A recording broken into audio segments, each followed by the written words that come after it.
The moment Olivia Langston saw the twins, her world stopped moving. Not her private jet waiting on the tarmac, not the announcements calling her name over the airport intercom. Her world. The noise, the money, the meetings, all of it slipped into static. Because just 20 feet away, by gate C3, stood her ex-husband Elijah Ford, holding 2 cups of hot chocolate, while 2 little girls with matching braids and mismatched mittens spun circles around him, laughing. Her daughters. Olivia didn't breathe. 6 years had passed since she last saw their faces. Tiny then, still fragile, smelling of milk and something pure. Now they were taller, brighter, real in a way her imagination had never managed to recapture. One of them, Leah, if she guessed right, had a freckle near her left eyebrow, just like she had as a child. The other, Ava, walked closer to Elijah, quieter, steadier, her father's calm written into every movement. Elijah turned slightly, and time folded in on itself. His hair was shorter now, threaded with silver, and though his frame looked leaner, he carried himself with the same quiet grace she remembered, the kind that made him magnetic without trying. She should have looked away, should have turned around, boarded her plane to Zurich, given her speech at the Davos panel like the unshakable billionaire CEO the world thought she was. Instead, she stood there frozen between past and present, watching her old life breathe without her. Her assistant's voice crackled in her earpiece. "Ms. Langston, your flight's been cleared. Zurich departure window is closing in 15. Olivia's fingers tightened around her phone. "Delay it," she said softly. There was a pause. "Delay? Ma'am, the Prime Minister of Norway is hosting—" "I said delay it." She removed the earpiece and slipped it into her pocket. Across the terminal, Elijah knelt down, helping one of the girls tie her shoe. His hand trembled, just barely, but Olivia saw it. The movement was small, almost unnoticeable, yet it sent a ripple through her chest. Her logical mind began calculating the possibilities: fatigue, strain, a minor injury. But something deeper in her, the part that used to wake to his heartbeat, knew it was more than that. When he stood again, their eyes met. It happened so fast that neither had time to mask it. Elijah's smile faded. Confusion, disbelief. Then something unnameable passed across his face.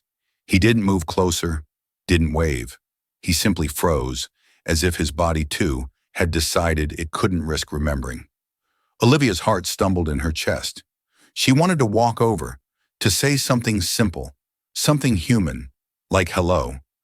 But the distance between them wasn't measured in feet. It was measured in years, in apologies unsent, in the sound of the door closing behind her 6 years ago. The gate agent's voice sliced through the air. "Final boarding call for Flight 227 to Salt Lake City." Salt Lake, of course, the city she had avoided like a wound, the place he'd rebuilt their life without her. Elijah turned to herd the girls toward the gate. Ava tugged on his sleeve, whispering something that made him smile again. A small, unguarded curve of the mouth that broke her in half. He reached for Leah's mitten, guiding her gently. Olivia felt the sharp pull of memory. Elijah's hands guiding hers across the piano keys.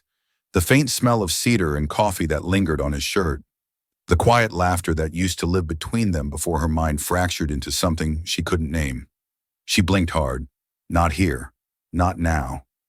Her phone buzzed again. This time a text from Cameron, her chief advisor. "Zurich investors arriving early. Need confirmation of ETA. Press expects your statement on Eris merger." Olivia typed, "Postpone meetings, unforeseen delay." Then she deleted it, typed again, "Cancel Zurich, reschedule for next week, sent." By the time she looked up, Elijah and the twins had disappeared through the jet bridge. The silence that followed was suffocating. She stood there surrounded by strangers in motion, yet completely still. Her reflection in the terminal glass stared back. Perfect posture, flawless makeup, tailored navy coat, every inch the woman who had conquered every boardroom, every market, every crisis. Except this one. She walked toward the window overlooking the runway. The plane bound for Salt Lake began to taxi, its wings cutting through the falling snow. Olivia pressed her palm to the glass, a faint mist blooming beneath her skin. Her life had been built on moving, Faster, higher, further. But now, for the first time, she wanted nothing more than to stop. The phone buzzed again. This time it wasn't Cameron. It was a number she hadn't seen in 6 years. Elijah's number. She stared at the screen, her pulse hammering. Unknown. Number. When? 2 words.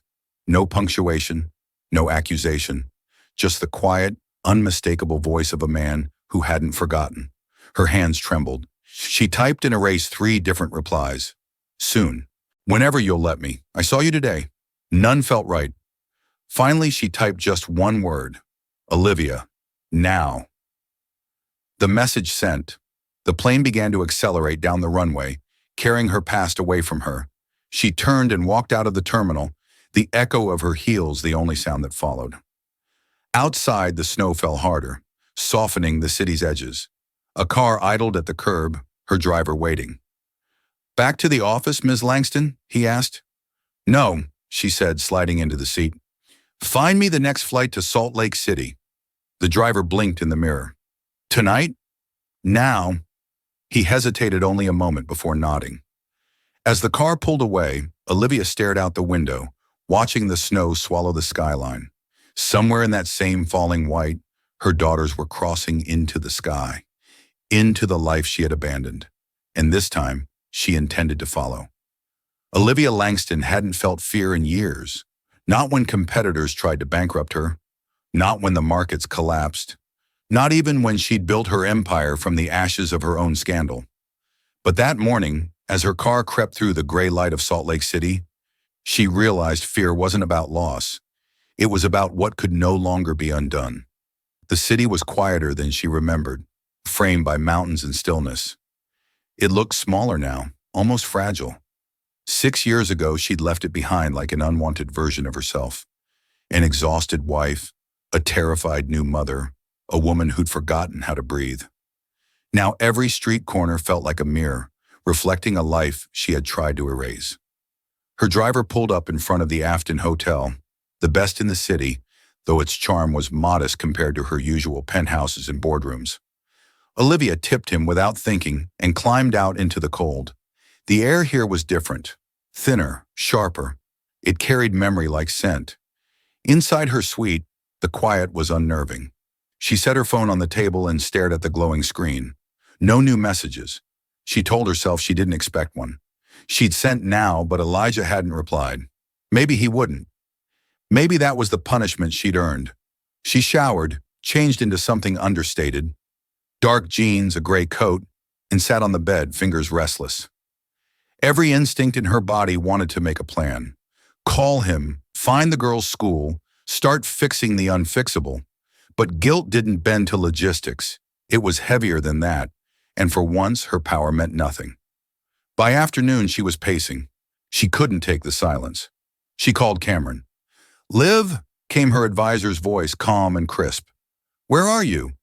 Utah. Utah? Cameron repeated. That's not Zurich. I postponed Zurich. You canceled Zurich, Cameron corrected. The press is already speculating. Forbes thinks you're negotiating a merger. What's going on?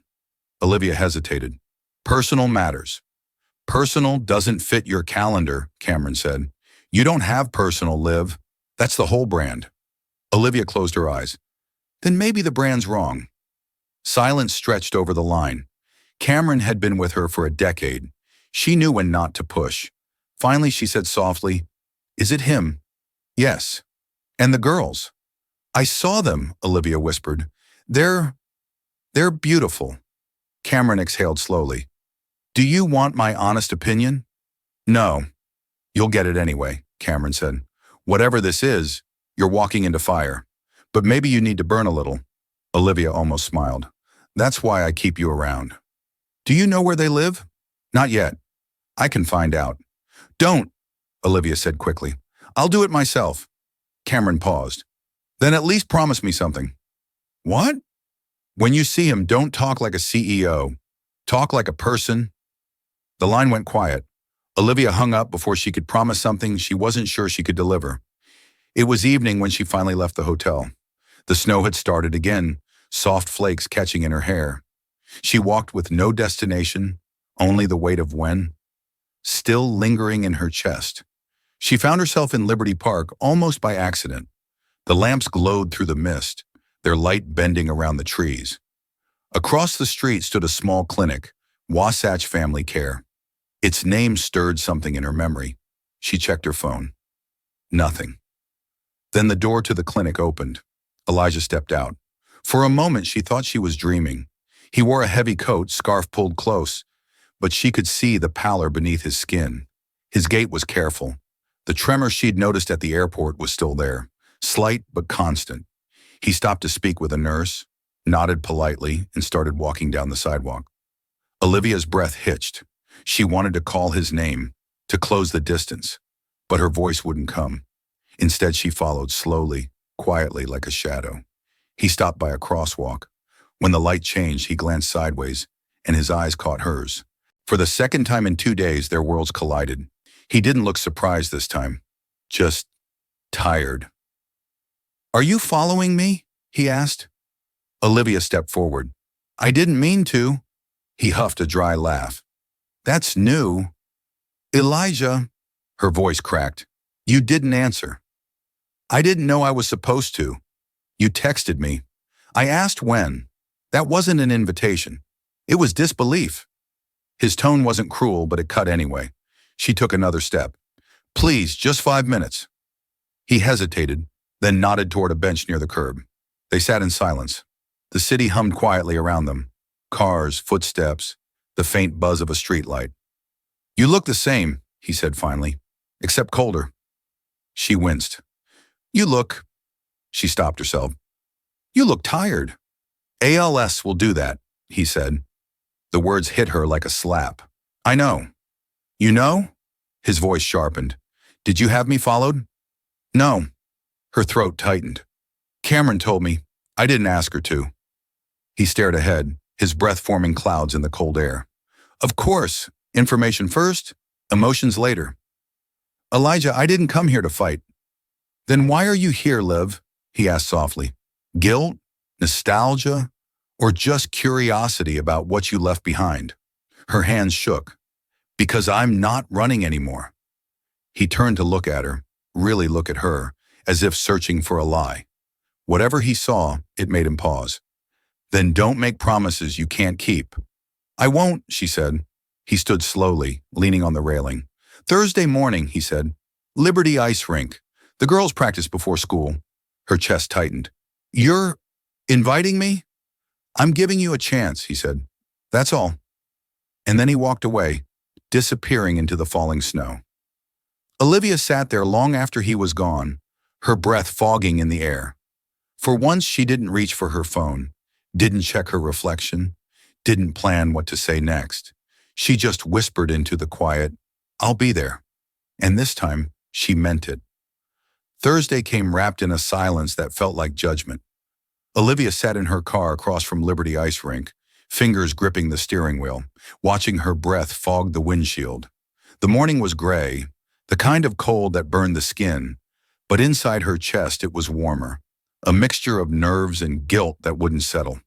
The parking lot was already dotted with minivans and coffee-tired parents. Then, through the frosted glass doors, she saw them. Elijah, Leah, Ava.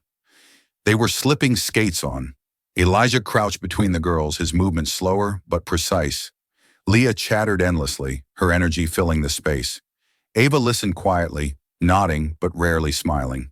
Olivia could tell which was which now, not because of their faces, but because of their rhythm. Leah moved like music. Ava like thought. Olivia exhaled and forced herself out of the car. The wind cut through her coat, but she barely felt it. When she pushed open the rink doors, the air changed. Colder, sharper, filled with echoes of laughter and the scrape of blades on ice. The woman at the counter smiled politely. "You here for the kids' session?" "I'm—" Olivia hesitated. The truth sounded impossible. "Just observing." The attendant nodded, uninterested, and returned to her clipboard. Olivia stepped farther inside, every sound amplified. The squeak of her boots, the hollow rhythm of her heart. Elijah was already on the ice, guiding Leah as she tried to spin. Ava moved more carefully, testing the edge of her blades with quiet focus. Olivia's breath caught. For a moment, she let herself watch, not as an intruder, but as a mother memorizing a world she had no right to enter. Then Elijah turned and saw her. Their eyes met through the glass barrier. He didn't look surprised this time. He just gave a small nod as if to say, "You came." She walked toward the benches by the rail. He skated over, stopping just short of her. "You're early," he said. "You said Thursday," she replied. "I didn't want to give you an excuse to say I wasn't serious."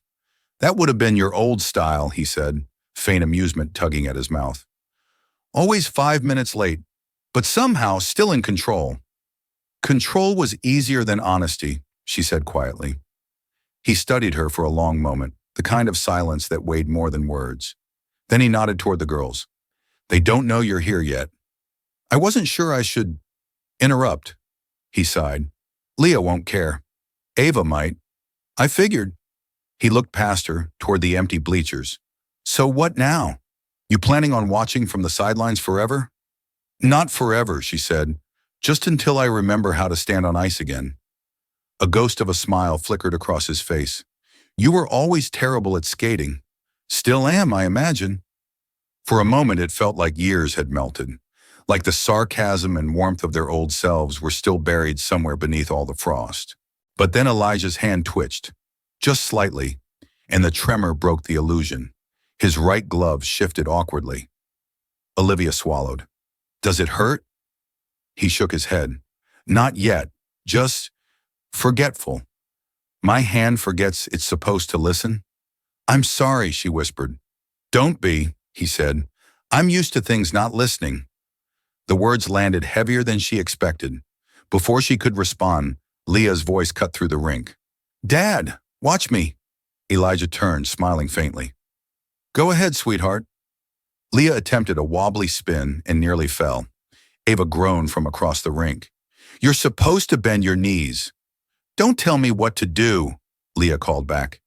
Their bickering carried across the ice, the kind that siblings turned into sport.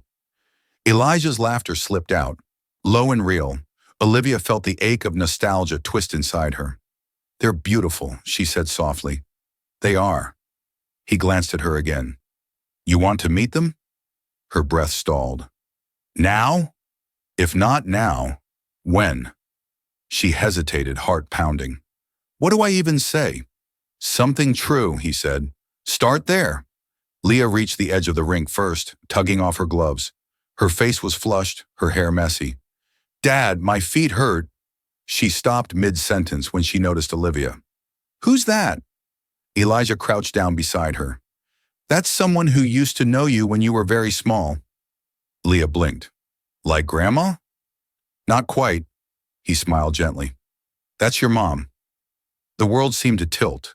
Leah's eyes widened, but not with fear, just wonder. "You mean the mom?" Elijah nodded. Leah turned back to Olivia, studying her with the raw, unfiltered curiosity only children have. "You're really her?" Olivia's throat burned. "I am." Leah's face broke into a grin. "You're taller than I imagined." Olivia laughed, a shaky breaking sound. "And you're braver than I deserve." Leah hesitated only a moment before reaching out. "Do you skate?" "Not well," Olivia admitted. "That's okay," Leah said, grabbing her hand. "Dad's not good either. We can all be bad together." Elijah chuckled softly, but Olivia saw his eyes glisten. "Leah," he said, "why don't you show her how it's done?" Leah nodded eagerly and ran back to the ice. Ava lingered at the far end, pretending not to look their way. "She won't come yet," Elijah said quietly. "Ava remembers more." "I can wait," Olivia whispered. "For her, for all of it." He nodded, pushing himself back toward the center of the rink, leaving her at the edge, half spectator, half participant. For the first time in years, Olivia didn't feel like she was running from something. She was standing still, in the cold, in the noise, in the messy, imperfect miracle of the life she'd left behind. Leah waved from the ice, shouting, "Mom! Watch me!" The word struck her like sunlight. "Mom!" And when Leah stumbled and laughed, Olivia laughed too. Because for once, falling didn't feel like failure. It felt like forgiveness. The next morning, the world seemed softer. Maybe it was the sunlight spilling through the hotel curtains, Or maybe it was the lingering sound of Leah's laughter echoing in Olivia's mind. She hadn't slept, but for the first time in years, it wasn't insomnia that kept her awake. It was memory. She kept replaying it. The way Leah's small hand had fit so easily into hers. The simple joy in that child's voice when she said, "Mom." It had been the kind of word that once terrified her. Now it anchored her. Still, the other half of the picture haunted her. Ava's silence.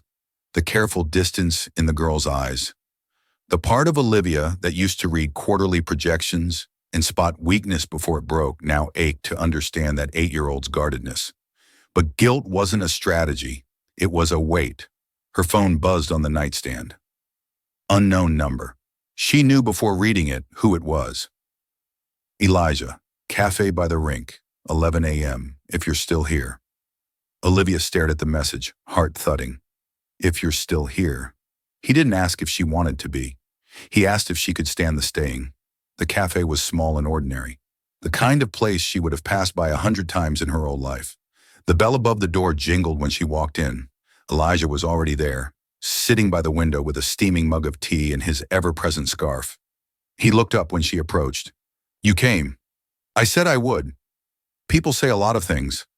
I'm trying to mean mine this time." He gestured to the chair across from him. "Then sit. I don't bite."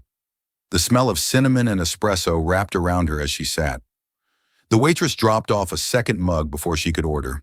He'd anticipated her usual. That small detail nearly undid her. "I don't know where to start," she admitted. "Start with the truth," Elijah said. "You were always good at everything except that." She flinched. "You're not wrong." He leaned back, watching her. "Why did you leave Liv?" The question wasn't sharp. It was weary. A man's voice softened by time but still waiting for an answer. Olivia's fingers curled around her cup. She could have given him the easy version, the executive summary. Stress, postpartum exhaustion, fear of failure. But she was done with partial truths. "I didn't leave because I wanted to," she said quietly. "I left because I was scared. Not of you, not of them, of me." He didn't interrupt. "After the twins were born," she continued, "something happened. I couldn't sleep. I couldn't stop hearing things. My own heartbeat sounded wrong. I'd look at them and feel terrified. Not love, just fear. Every cry sounded like proof that I was unfit to be their mother. The doctor said it was depression, but it was worse. I was losing myself." Her voice cracked and she pressed a trembling hand against her temple. "One night I almost dropped Ava. Not because I wanted to, because my hands wouldn't listen. That's when I knew I couldn't stay. I thought leaving would keep them safe." Elijah's eyes darkened. He didn't speak for a long moment. The only sound was the steady hum of the cafe's espresso machine. "Postpartum psychosis?" he asked finally. She nodded. "I didn't even have the words for it back then. I just ran." He exhaled slowly, rubbing the back of his neck. "I would have helped you, Liv. You know that." "I didn't," she said. "Not then. All I saw was the fear on your face every time I flinched near them. I thought I'd already failed you." He looked down at his shaking hands. "You didn't fail me. You scared me. There's a difference." Silence stretched between them again, gentler this time. Outside, the snow had turned to drizzle, the street glistening like glass. Finally, Elijah said, "You could have told me sooner. I didn't know how." He nodded, not as forgiveness, but as understanding. "So why now? Why come back?" Olivia swallowed. "Because I saw you, and I saw them, and I realized time doesn't heal everything. Sometimes you have to go back and do the healing yourself." A faint smile tugged at his lips. "You sound like your therapist." "I fired her," Olivia said. "She said I should stop trying to fix things that hurt." "She wasn't wrong. She wasn't me either." He chuckled softly. "Still stubborn." "Still alive," she replied. "And that's progress." Elijah finished his tea and pushed the cup aside. His tone softened. "You know this isn't going to be easy, right?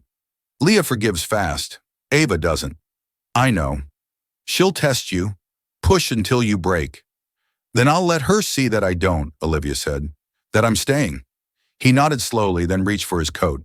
"If you mean that, Thursday morning, the ice rink again." "Another test? More like a chance." He paused at the door, his voice quieter now. They've been fine without you, Leave. But fine isn't the same as whole. Don't make them rebuild again. Her throat tightened. I won't. He studied her face one last time, as if memorizing the sincerity there. Then prove it. And he left her there, staring out the window as rain slid down the glass like lines of a song unfinished. When she finally stood, she caught her reflection in the pane. Tired, human, and real. For the first time in years, she didn't hate what she saw. Outside, the wind cut sharp against her skin, but she smiled anyway. She wasn't running from her past anymore. She was walking straight toward it, and this time, she intended to stay. Thursday arrived beneath a clear blue sky, the kind that made Salt Lake shimmer like glass. Olivia parked outside the rink and sat for a moment, her hands still on the steering wheel. This time, she didn't hesitate out of fear, but out of reverence. The morning felt heavy with something sacred, the weight of a second chance. Inside, the familiar echo of blades on ice greeted her.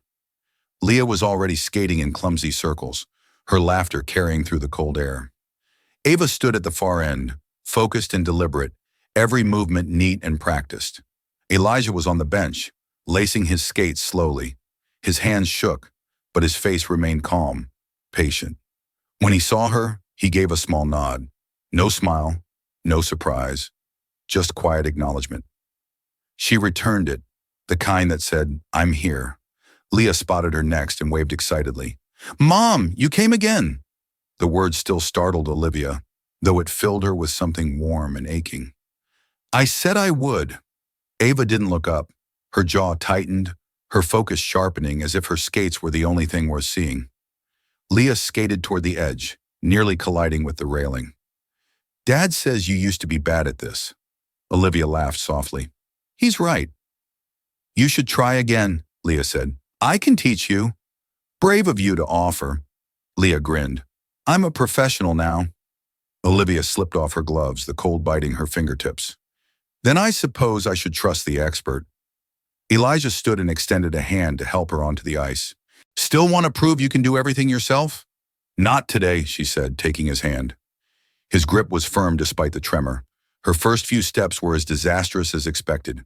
Her feet wobbled, arms flailed, balance vanished. Leah's laughter rang out across the rink, bright and contagious. Even Ava cracked a faint smile before quickly hiding it. Bend your knees, Elijah called. I am bending my knees, Olivia snapped back, nearly slipping again. Leah skated to her side, still giggling. You're supposed to glide, not fight the ice. That's easy for you to say, Olivia said through gritted teeth, gripping the rail. Leah reached for her hand. Come on, Mom, trust me. The words froze her in place. Trust me. So simple, so small, yet they cracked something open inside her. Olivia took Leah's hand. Together they pushed forward, the motion uneven but real. For the first time, Olivia didn't feel like she was trespassing in their world. She was moving with them, even if just barely keeping up. When she stumbled, Leah caught her arm. You're getting better. Liar, Olivia said, laughing breathlessly. Maybe, Leah said with a grin, but it makes you try harder. At the far end, Ava skated by, her expression unreadable. She slowed briefly, circling them like a wary observer before gliding away again. Don't mind her, Leah whispered. She'll warm up, eventually. I can wait, Olivia said. They skated a few more laps, if you could call her clumsy shuffle skating, and when the session ended, they all gathered by the benches. Leah was flushed and glowing. Ava removed her skates quietly, avoiding eye contact. Elijah handed Olivia a thermos. You survived, he said. Barely, she replied, smiling. I think your daughter is part tyrant. She gets it from you, he said. The words caught her off guard. Not accusation, just truth, offered without bitterness. Leah bounced between them. We should go to the cafe. They have cinnamon rolls the size of my face. Tempting, Elijah said, glancing at Olivia. You coming? She hesitated. If that's okay. Ava's eyes flicked up, cool and assessing. It's fine, she said, though her tone carried no conviction. They walked together through the thin snow, Leah chattering about skating, Ava quiet beside her father. At the cafe, they took a corner booth, the table small enough that their elbows nearly touched. Leah devoured her cinnamon roll immediately, Ava picked at hers, meticulous. Elijah sipped his coffee, content just to watch. Olivia folded her hands, feeling the hum of ordinary life settling around her like a blessing. "So," Leah said between bites, "are you coming next week?" "If your dad doesn't mind." Elijah looked up. "If I did, would that stop you?" "No," Olivia said honestly. He smiled faintly. "Then I guess I don't mind." Leah beamed. "It's settled." Ava rolled her eyes. "It's just skating. You don't have to make it a celebration." "Maybe I do," Leah said. "Mom's getting good." Ava looked at Olivia then, studying her. "You fell 5 times. 6, Olivia corrected gently. "I counted." Something flickered in Ava's eyes. Amusement, maybe. "At least you're honest." "Trying to be." Ava didn't reply, but she didn't look away either. For Olivia, that was enough. Later, when the girls ran ahead to the car, Elijah lingered by the door, adjusting his scarf. "You're not half bad on ice," he said. "That's the highest praise I'll ever get, isn't it?" He smiled. "Maybe." Then quieter. "They needed this. Leah needed you. Ava. She needs time." "I know," Olivia said. "She's cautious. Like you." He nodded. "She's also afraid you'll leave again." Olivia looked out at the girls, their laughter spilling across the parking lot. "I will spend the rest of my life proving her wrong." Elijah's gaze softened. "Then maybe you're finally ready to stay." She met his eyes. "I am." They stood there for a moment, the cold wind tugging at their coats, the air sharp but alive. Then Leah called from the car, waving wildly. "Come on, Dad, you're slow." Elijah chuckled. "That's my cue." As he walked away, Olivia stayed behind a moment longer, watching them, all 3 of them, moving toward the car, framed by sunlight and snow. She realized she wasn't standing outside their life anymore. She was standing at the threshold, and this time, she didn't turn away. By the following week, Olivia had started measuring time not in meetings or markets, but in mornings. Their quiet rhythm of laughter, spilled cocoa, and the scrape of skates against ice. Her calendar, once filled with red alerts and investor calls, now held one sacred entry. Thursday, 7 a.m., Liberty Rink. It was strange how easily her old life had gone silent. Cameron handled the company. Zurich stopped asking questions. The world she'd built without love went on just fine without her. For the first time, that felt like freedom, not loss. When she arrived that morning, the girls were already there. Leah was waving her arms dramatically as she told some story about a triple jump gone wrong, while Ava laced her skates with quiet precision. Elijah sat on the bench beside them, gloves half on, smiling faintly as he listened. Olivia's chest tightened. It was the kind of simple happiness she'd always been too busy to want, and now it was everything. "Morning," Elijah said as she approached. "Morning," she echoed, her breath clouding in the cold. "You look tired." "Doctor's appointment yesterday," he said. "Routine stuff." "Routine," she repeated softly, as if testing the word. He nodded, pretending not to notice the concern in her voice. "Don't look at me like that, Liv. I'm not a patient. Not yet." But she saw it. The tremor in his hand, the slight stiffness in his walk. The disease was moving faster now. Every day he fought it with dignity, and every day she felt herself unraveling a little more. Leah waved from the rink. "Mom! Dad! Race me!" Elijah laughed. "You're looking at 2 people with questionable coordination." "That's not an excuse," Leah shouted. "Come on!" Olivia looked at him. "You up for it?" He smirked. "If I fall, you're responsible for medical bills." "Deal." They stepped onto the ice together, moving slowly at first. Elijah's stride was careful, his balance steady but deliberate. Olivia matched his pace. Leah, of course, took off like lightning, leaving them behind within seconds. Ava followed at a measured glide, her movements graceful and restrained. Halfway across the rink, Elijah stumbled. Not much, just a slip of balance. But Olivia caught his arm instinctively. His weight leaned into her for a brief second before he steadied himself. "You okay?" she asked. He nodded, forcing a grin. "Pride's the only thing hurt." "You don't have to prove anything," she said. "I'm not proving anything," he replied. "I'm living." The words sank into her, sharp and simple. He skated forward again, slower this time, his breath visible in the chilled air. When the race ended, Leah victorious, of course, they all gathered at the benches, cheeks flushed and hearts pounding. Leah flopped dramatically against the wall. "I'm the champion!" Ava rolled her eyes. "You're the only one who didn't fall." "Details," Leah said with a grin. Elijah sat down, his breathing shallow. Olivia saw the tremor in his hand worsen as he reached for his scarf. She knelt beside him. "Do you need a break?" "I'm fine." "Liar." He chuckled softly. "Maybe a short break." Leah and Ava ran to get Coco, their skates clacking against the floor. When they were gone, Olivia placed her hand over his. "You should have told me it was getting worse." "I didn't want you to look at me like this," he said quietly, "like I'm fading." "You're not fading," she said. "You're still here." "Not for long enough," he murmured. Her throat tightened. "Don't say that." He looked up at her then, his eyes clear and steady. "Liv, we both know what's coming, but I don't need pity. I need presence. Just stay." "I am staying," she whispered. "For good."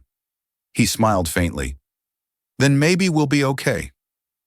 That afternoon, the girls convinced her to join them for lunch at the house, a small craftsman tucked between pines and snow. It was warm inside, cluttered with drawings and music sheets. On the mantel stood a framed photo she couldn't stop looking at. Elijah holding two newborns, smiling despite exhaustion. She remembered that day. She'd taken the picture. Leah pulled her to the table. "Dad says you used to cook." Olivia laughed. "Used to? The kitchen didn't survive." Ava raised an eyebrow. "So that's a no?" "That's a cautious maybe," Olivia said, rolling up her sleeves. "What are we making?" "Grilled cheese," Leah declared. "Very advanced," Elijah said from the living room. "Quiet, critic," Olivia replied. The kitchen filled with laughter, crumbs, and burnt edges. Leah dropped half a sandwich on the floor. Ava pretended to disapprove, but couldn't hide her smirk. And in the middle of it all, Elijah leaned in the doorway, watching like he was memorizing a dream. When they sat to eat, Leah launched into another story about a skating routine gone wrong. Ava corrected every detail, and Elijah laughed until he coughed. Olivia instinctively reached for him. He waved her off, still smiling. "I'm fine." But she could see the strain beneath it. After lunch, when the girls ran outside to build a snow fort, Olivia found him sitting by the piano. The sheet music was faded, unfinished. "You wrote this?" she asked. "Started it the day you left," he said. "Could never find the right ending." She traced the notes with her finger. "Maybe we can finish it together." He looked at her, and for the first time in years, his smile reached his eyes. "Yeah," he said softly. "Maybe we can." That night, back in her hotel, Olivia opened her laptop to a dozen missed calls from Cameron, a calendar full of rescheduled meetings, and one message blinking at the top of her inbox. Subject: Aris Aviation. Board inquiry body. "Are you ever coming back?" She closed the laptop. No, she thought. I already have. And for the first time in years, she slept through the night without dreaming of leaving. The first hint that something was wrong came quietly. A sound that wasn't supposed to happen, porcelain shattering against tile. Olivia had been in the kitchen with Leah, helping her cut snowflake patterns for a school project, when the noise came from the living room. She didn't think. She just ran. Elijah was on the floor, the mug he'd dropped lying in pieces beside him. His right hand was twisted awkwardly at his side, trembling uncontrollably. His face was pale, his breath short. "Dad!" Leah's voice cracked as she rushed in behind Olivia. "It's okay," Olivia said quickly, even though it wasn't. She knelt beside him, her voice trembling despite the calm she tried to summon. "Elijah, look at me." "I'm fine," he rasped. "You're not fine." He tried to sit up, but the effort made him wince. Olivia caught his shoulder and steadied him. "Don't move," she said. Leah hovered nearby, eyes wide and wet. He's going to be okay," Olivia interrupted, forcing reassurance she didn't feel. "Go get Ava. Tell her to bring the phone." Leah ran. Elijah's jaw tightened. "Liv, don't make a scene." "I'm calling an ambulance," she said firmly. He gave a soft, tired laugh that broke her heart. "You always did hate losing control." She ignored him, brushed the hair from his forehead, and pressed her trembling hands against his shoulder. And you always hated letting anyone help. The silence that followed said everything neither could. Minutes later, Ava appeared, phone in hand, her composure brittle but holding. Leah clung to her sister's arm. Olivia spoke calmly to the operator, her voice steady through sheer will. When the paramedics arrived, Elijah tried to argue, but one look from Olivia silenced him. They loaded him onto a stretcher, his hand reaching for hers. She held it until the doors closed. The hospital smelled like antiseptic and cold coffee. The girls sat on either side of her in the waiting area. Leah's head on Olivia's lap, Ava silent but watching every nurse that passed. Hours blurred into fragments of movement, the hum of machines, the low murmur of doctors, the soft chime of doors opening and closing. Finally, a physician approached. "He's stable," she said. "No acute complications, but his condition is progressing faster than expected. He'll need monitoring and physical therapy. More help at home." Olivia's throat tightened. "Can I see him?" The doctor nodded. She stood, brushing Leah's hair gently. "Stay here with your sister. I'll be right back." When she entered his room, Elijah was half sitting in bed, pale but conscious. His hands were still now, resting on the blanket. "I told you not to panic," he said softly. "You collapsed," she replied. "I think panic was appropriate." He smiled faintly. "You always were dramatic." She walked to his bedside and sat down. "Don't do that." "What?" "Make jokes so I don't have to cry." His gaze softened. "Then cry if you need to. Just don't make this harder than it already is." She took his hand carefully. The skin felt cool, fragile. "You don't get to tell me how to feel. Old habits die hard." "Not this one," she said. "Not anymore." They sat in silence for a long time, the sound of machines filling the space between them. When she finally spoke, her voice was barely above a whisper. "What happens now?" He looked at her, exhaustion and acceptance mixing in his eyes. "Now? I keep fighting as long as I can. And you—" He hesitated. "You stay." "I'm not going anywhere," she said immediately. "I know," he said, "but it's not just about me. It's about them." She nodded, her eyes wet. "They're stronger than we were." "Because of you," he said, "because you came back." Later that night, after he'd fallen asleep, she returned to the waiting area. Ava was awake, staring at the vending machine. Leah had dozed off against her shoulder. Ava glanced up when Olivia sat beside her. "He's okay?" "For now." Ava nodded, then looked away. "You should have been here sooner." The words cut deeper than Ava intended, but Olivia didn't flinch. "You're right." Ava's voice wavered. "He pretends he's not scared, but I hear him sometimes, when he thinks we're asleep. He doesn't want us to see." Olivia swallowed the lump in her throat. "He's brave. He's always been brave." "So was Mom," Ava whispered. Olivia blinked. "What?" Ava finally looked at her. "Leah always said you'd come back." I didn't believe her, but she said moms don't disappear forever. They just get lost. Olivia couldn't speak. Ava's voice broke. "Please don't get lost again." Olivia pulled her daughter close, holding her tightly. "I won't," she said. "I promise." For the first time, Ava didn't pull away. By morning, Elijah was discharged with instructions and medication. Olivia arranged everything. The doctor's follow-up, home care, therapy. She handled it with the precision of a CEO and the trembling heart of someone who finally understood what mattered. When they got home, Elijah sank into the couch, exhausted but smiling faintly. Leah curled beside him, clutching his hand. Ava set up his pillows just so. Olivia stood for a moment, watching them, her chest swelling with a love that hurt and healed all at once. She moved toward the piano in the corner, the one he hadn't touched in months. Sheet music still sat on the stand, unfinished, waiting. She sat down and pressed a single key. It echoed softly through the room. Elijah looked up. "You remember that one?" "I do," she said, fingers trembling over the keys. "But maybe it's time to finish it together." He smiled, the kind that made the whole house feel lighter. "Play the bridge," he whispered, and so she did. Slowly, gently, she wove the melody between their silence, each note a vow.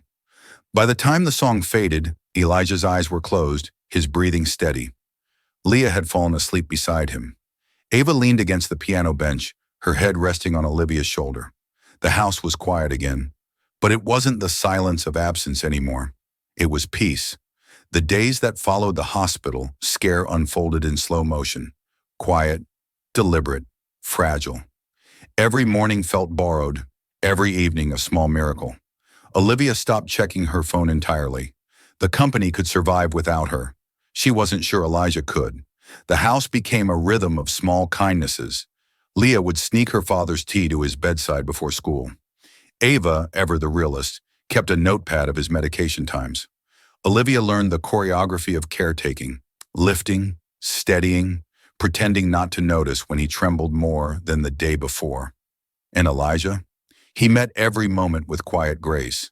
The man who once filled rooms with music now filled them with presence. He smiled more, laughed when Leah tried to teach him dance moves, teased Ava into reluctant grins. It wasn't denial, it was gratitude dressed in humor.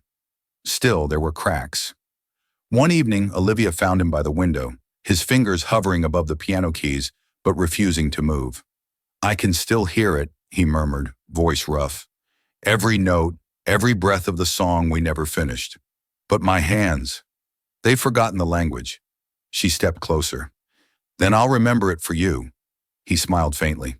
"You always did have the better memory." She placed her hands gently on his, guiding his fingers to the keys.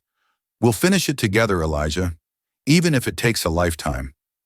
He looked at her then, really looked, and something in his eyes broke her. "You already gave me one," he said softly. "This is the encore." The next week, the girls' school held a family arts night, a showcase of songs, poems, and stories. Leah had begged them to come.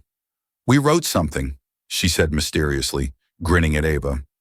Olivia suspected she knew what. The auditorium buzzed with chatter, the air thick with warmth and the smell of crayons and popcorn. Elijah sat in the front row, bundled in his scarf, his cane resting against the chair. Olivia stayed beside him, one hand on his knee. When the lights dimmed, Leah and Ava appeared on stage, standing behind a small keyboard and a violin. Olivia's breath caught. Leah leaned toward the microphone. "This song's for our dad," she said proudly, "and for anyone who forgets that music doesn't live in hands. It lives in hearts." Ava rolled her eyes at the line but didn't deny it. Then they began to play. The melody was simple but haunting, the same one Elijah had written years ago and left unfinished. Olivia recognized it immediately, only now it had grown. Leah's voice wove through Ava's violin, bright and fragile and full of something new. Hope. Elijah's fingers twitched against his knee. His lips parted, and for a moment Olivia thought he might cry. He didn't. He just closed his eyes and listened. When the final note faded, the auditorium erupted in applause. Leah curtsied dramatically. Ava gave a small, shy nod. But neither of them looked at the crowd. They looked at him. Olivia leaned closer. "They did it." He nodded, tears shining under the lights. "They finished the song." "Your song." "Our song," he whispered. Later, back home, the girls raced upstairs, buzzing from the excitement. Olivia found Elijah still sitting by the door, coat half off, staring at nothing. "You okay?" she asked gently. He nodded. "I just realized something tonight." "What's that?" He looked up at her, his smile trembling. "I don't have much time left, Liv, and for the first time, that doesn't scare me." She shook her head, sitting beside him. "Don't say that." "It's the truth," he said. "The girls are strong. They have your stubbornness and my music. You gave them back their mother. That's everything I could have hoped for." Her hands balled into fists. "You don't get to talk like that. Not yet." He chuckled softly. "You always did hate goodbyes." She swallowed hard. "Because I'm terrible at them." He reached out, his hand trembling as it brushed her cheek. "Then don't make this one about loss. Make it about what we found." Her vision blurred. "You sound like one of your songs." He smiled faintly. "Maybe because this one's ours." That night she couldn't sleep. The house was too still, the quiet pressing in around her. She wandered into the living room and stopped in front of the piano. The sheet music lay open where they'd left it, Elijah's handwriting still looping across the page. She sat down and began to play, softly at first. The melody was uneven, uncertain, But as her fingers found their place, the notes began to weave together. It wasn't perfect. It didn't need to be. Behind her, she heard footsteps. Elijah stood in the doorway, the dim light catching the edges of his face. "You're better than I ever was," he murmured. She smiled through tears. "You wrote it. I'm just keeping it alive." He moved closer, resting a hand on the piano's edge for balance. "Play the bridge," he said, "the one that always made you cry." So she did. The room filled with the soft, aching rise of sound. The bridge that had always broken her, now remade into something whole. When she finished, he exhaled slowly, a small smile tugging at his mouth. "That's how I want to remember it," he whispered. Her voice trembled.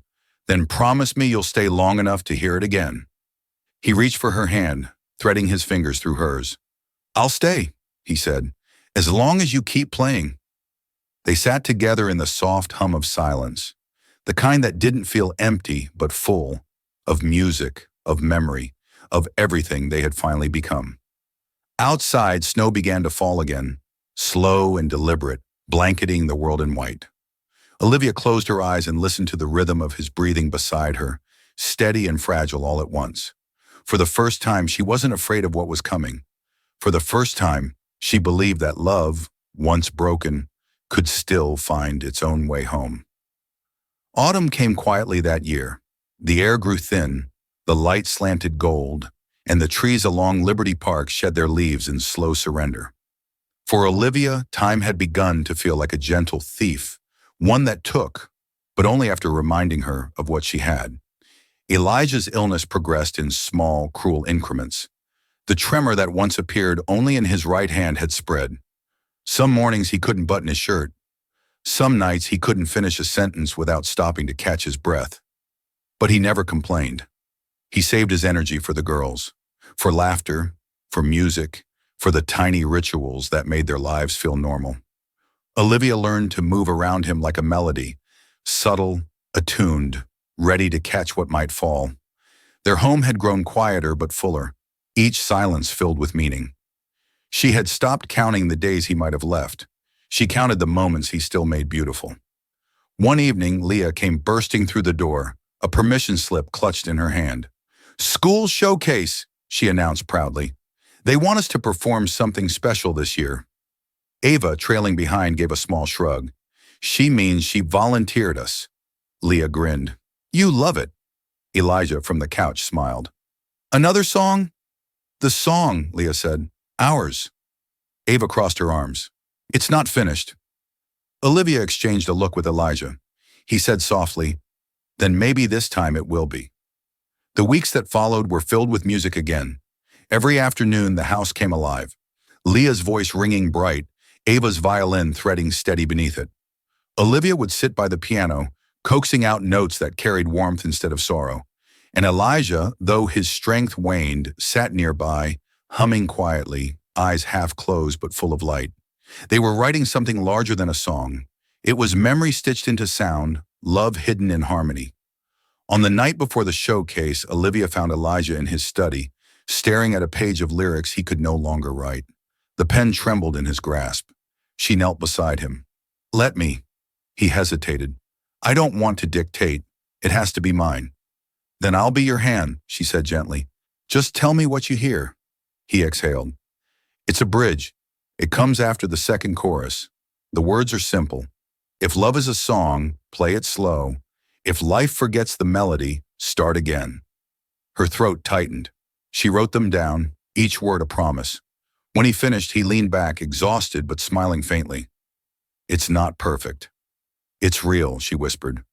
He looked at her then, a soft laugh catching in his breath. "You sound like me. I've had a good teacher." The day of the showcase dawned crisp and bright. The auditorium was packed. Parents, teachers, flashing cameras. The smell of floor wax and nerves filled the air. Olivia sat in the front row beside Elijah, whose cane rested against his knee. When the twins took the stage, she felt the world narrow to the two of them. Ava poised, calm, the quiet leader. Leah vibrant, unrestrained, her energy filling the space. Together they began.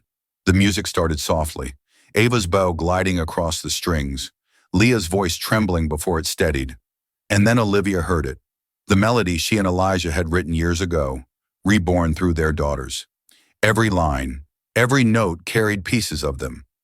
The heartbreak, the healing, the love that had survived both. Elijah's hand found hers. His grip was weak, but the intention behind it was firm. When the bridge came, Leah sang it exactly as he'd written. If love is a song, play it slow. If life forgets the melody, start again. Olivia felt tears spill down her cheeks. Elijah turned toward her, his voice barely a whisper. That's it. That's the ending. When the final chord faded, the applause rose like a wave. The girls bowed, radiant. Ava's eyes found theirs in the crowd, and for the first time her smile was unguarded. Elijah's eyes shone, though his breath came shallow. They're everything we ever wanted. They're everything you made them, Olivia said. He shook his head weakly. We did. That night the house was still, except for the faint crackle of the fireplace. The girls had gone to bed, their laughter echoing faintly from upstairs. Olivia sat on the floor beside Elijah's chair, her head resting against his knee. He was quiet for a long time. Then softly, You know, I used to dream about moments like tonight. Not the applause, the sound of them laughing together. She smiled faintly. You got your dream. He nodded. And you came home. That's more than I ever thought I'd have. Her eyes burned. Don't talk like it's ending. It's not ending, he said. It's changing. Then promise me you'll fight. I have been, he said with a small, tired smile. But fighting looks different now. It's about peace, not winning. She wanted to argue, to bargain, to deny. But when she looked into his face, she saw something larger than fear. Acceptance, quiet and full.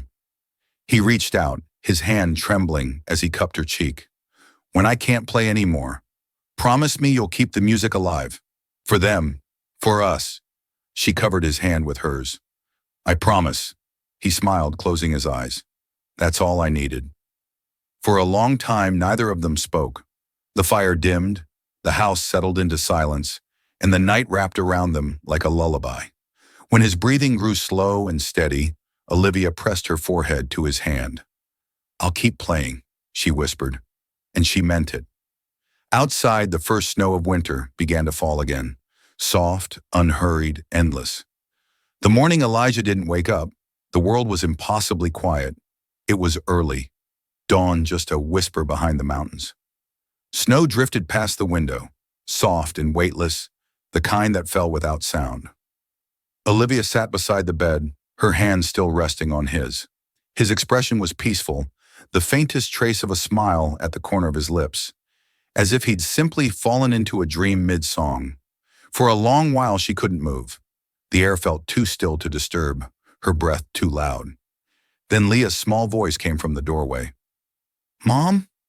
Olivia turned slowly. Both girls stood there, pajama-clad and trembling. Ava's face was pale, unreadable. Leah's eyes brimmed with tears before she even spoke. Is Daddy? Olivia swallowed hard, her voice fragile but steady. He's gone, sweetheart. Leah ran to her, collapsing into her arms with a sob. Ava didn't move. She just stared at her father's face, her own as still as the snow outside. Then after a long pause, she whispered, He looks happy. Olivia nodded through her tears. He is. He was. The days that followed blurred into one another. The funeral was small, just family, close friends, and the music teachers who'd adored him. The girls chose the song. They played the melody that stayed, the one they'd written together, the one Elijah had called their forever. Ava on violin, Leah singing softly through tears, Olivia at the piano. Her fingers shook, but she didn't falter. Every note was a goodbye and a promise. When the last chord faded, she looked up and swore she could feel him there. In the stillness, in the echo of sound, in the warmth of sunlight spilling through the chapel's windows. Afterward, people came and went, offering condolences wrapped in polite words. Olivia smiled when she had to, nodded when she couldn't speak. But her real strength came from the girls, their presence, their laughter in the middle of grief. Ava handled the practical things, packing Elijah's music sheets, labeling boxes, Leah refused to leave Olivia's side. "You'll be lonely," she'd say, curling up next to her at night. "I'm not," Olivia would whisper, brushing her hair from her eyes. "I have you." Spring arrived slowly, tentative but sure. Snow melted into the riverbanks, trees blushed green again, and the air filled with birdsong. Life began to reshape itself, not perfectly, not easily, but with intention. Olivia sold her company shares, much to Cameron's disbelief. "You're really walking away?" she'd asked over the phone. "I'm not walking away," Olivia said. "I'm walking home." She moved the girls to a small house near the park, closer to the rink, closer to the music school. The piano came with them, its keys slightly out of tune but alive again in the new light. Each morning the girls practiced before school. Ava's precision guided Leah's chaos, and somewhere between them lived the sound of their father's legacy. Olivia often sat nearby, coffee in hand, eyes closed as their music filled the room. One afternoon, Ava turned to her. "We're playing at the community concert next week. You should come." "I wouldn't miss it," Olivia said. Leah grinned. "You could play with us. Dad would like that." The idea struck her heart with both pain and warmth. "Maybe," she said softly. "Maybe I will." The concert took place on a warm evening, the sky washed in gold. The park was strung with lights, families scattered across picnic blankets. When the twins took the small stage, Olivia sat in the front row, her hands clasped tightly in her lap. They began to play. It wasn't just their song anymore. It was Elijah's, hers, theirs, transformed by time and love. The melody rose and fell, tender and sure, carrying the weight of loss and the lightness of memory all at once. Halfway through, Leah turned toward the crowd and called out, "Mom, come up!" Olivia froze. The audience chuckled softly. Ava looked at her, a small smile tugging at her lips. "You promised," she said simply. Her heart raced. She hadn't touched the piano in months, not since the funeral. But then she saw the way Leah's eyes sparkled, the same way Elijah's had when he believed in something. So she stood. The crowd parted, and she climbed the small steps to the stage. The girls shifted to make room, Ava nodding toward the piano. Olivia sat, hands hovering over the keys, trembling but sure. When she began to play, the music unfolded easily, as if it had been waiting for her. Ava's violin rose to meet it, Leah's voice threading through like sunlight. The three of them played as one, the sound of a family mending itself through melody. When the final note lingered in the air, applause erupted, but Olivia barely heard it. She was looking past the lights, toward the horizon, where the sky glowed faintly with evening. For a moment she could almost see him there, smiling, proud, whole. That night, after the girls were asleep, she sat by the open window, moonlight spilling across the piano. The sheet music Elijah had written was still there, the ink slightly faded. She touched the last line he'd ever composed, tracing it with her fingertip. "If love is a song, play it slow." The words echoed through her mind. She smiled, a tear sliding down her cheek. "I am," she whispered, "and I will." Then with the soft hum of the night around her, she began to play again, quietly this time, for no one but him. Each note drifted through the window, out into the world, carried by wind and memory. And somewhere beyond the stillness, in the space between silence and sound, she felt him again, not as loss, but as presence. Love didn't end. It simply changed key.